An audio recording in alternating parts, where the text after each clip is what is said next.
Alright, so I wanted to talk about the music video, like the lyric graphic videos, whatever, that I've been making to go along with the songs that I do.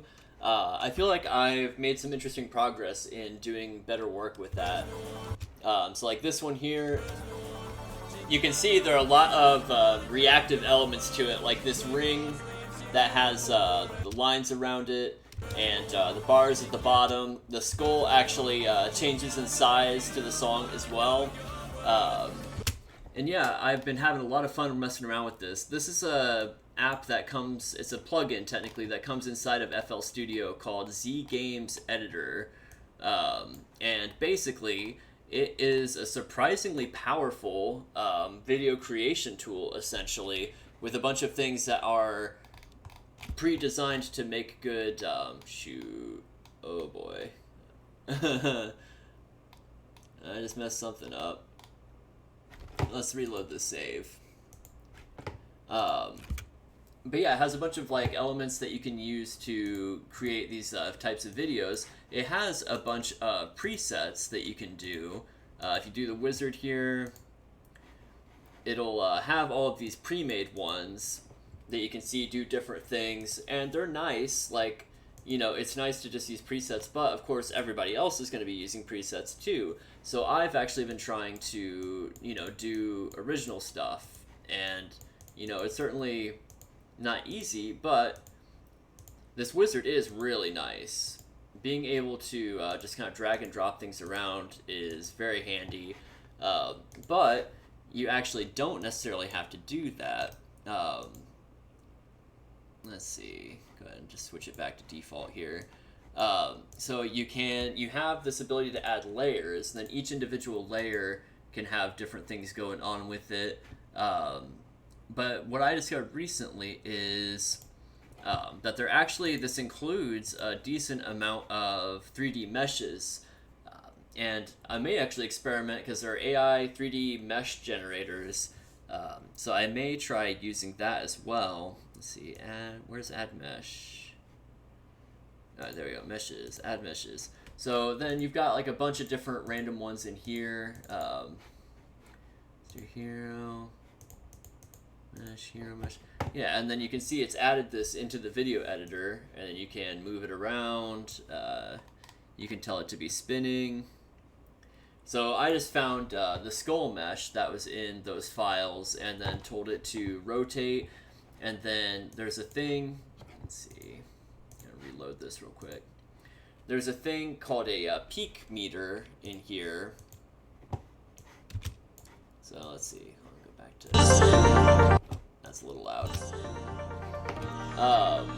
So the thing that's making the skull grow bigger and smaller is I'm using a peak controller here, this guy. So you can see how it's reading the waveform that's coming into it from, you know, the main song source. And then this is a controller. So then I have the, let's see, where is it? HUD mesh. Yeah, I have this guy, you know, linked to controller, and then I'm telling it to use that peak controller to control the size of the skull mesh, essentially. So that means as the song gets louder, the skull gets bigger.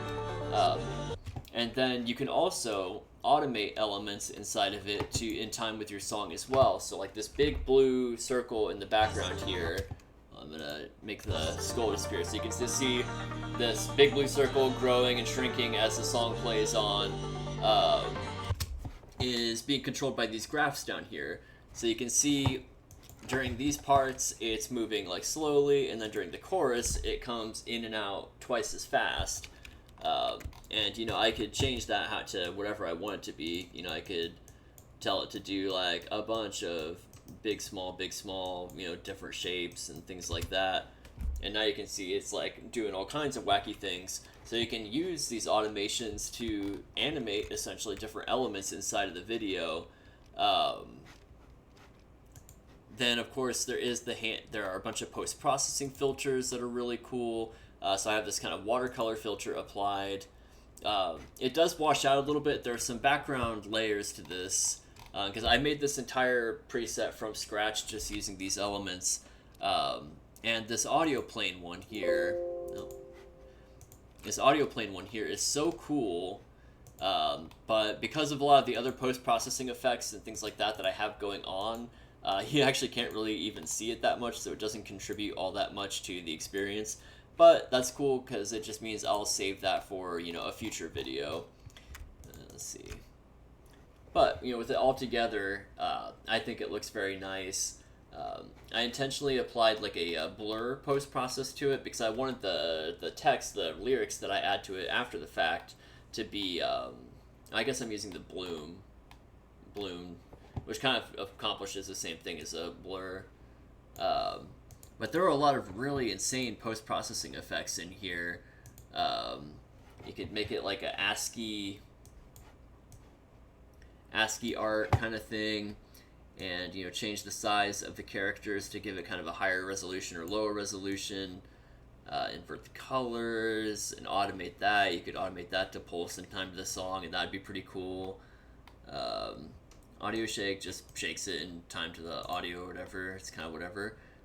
Blooming, and then you have all these controls to change the behavior of it essentially. Dot matrix is cool, so you can make it very low resolution. Lowest resolution is literally just a dot. Then high resolution is you get a better idea of what the background image was actually supposed to be. I almost regret not just going with that for the final version because that's pretty cool. These dub switcher ones, not super sure what they do.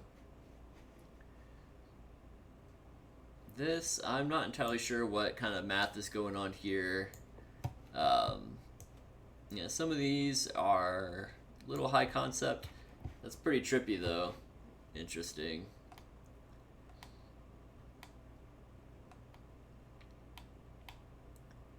That one's kind of crazy. Smudge. Solidify. I have no idea what's even happening here.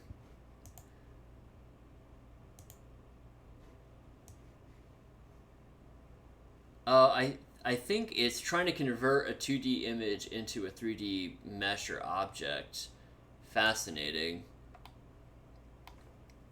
So yeah, there's just like a bunch of crazy different post-processing effects that you can add alongside, being able to add 3D meshes and animate them.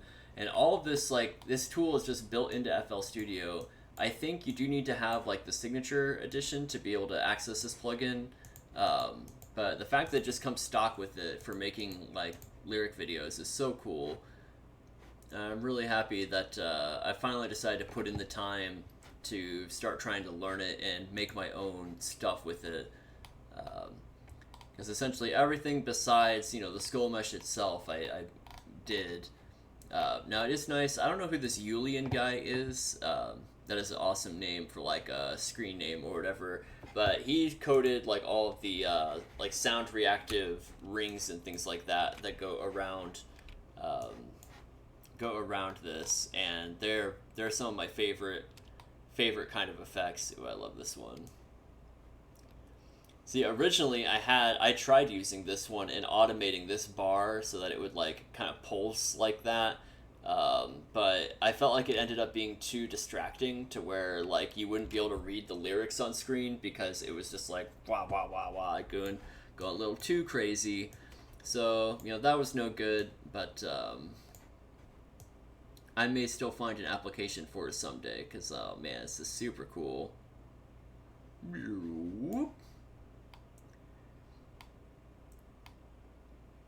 Now, the notebook drawing one I did use on the video before this one. I did actually use a preset, but then I altered the preset to use this post-processing effect, the notebook filter one. Let's see. It's one of these where it's like walking through like a desert kind of look to it. Yeah, there are a ton of just really cool filters. Of course, this plugin was made like a decade ago. It's been improved on a lot over those years, but it was made back when everything was primarily consumed on YouTube in like a 16:9 aspect ratio. But now everything is done in 9:16 because everyone watches vertical video on TikTok and Facebook and stuff like that. Ooh, wait, hold on. I liked that one with the hexagon patterns a second ago. Yeah, there's just a million different really cool. Oh, this is it here. This is the one that I just like made some changes to. I really like this font as well. It includes like a bunch of really cool fonts that I'm grateful for. You know, I wonder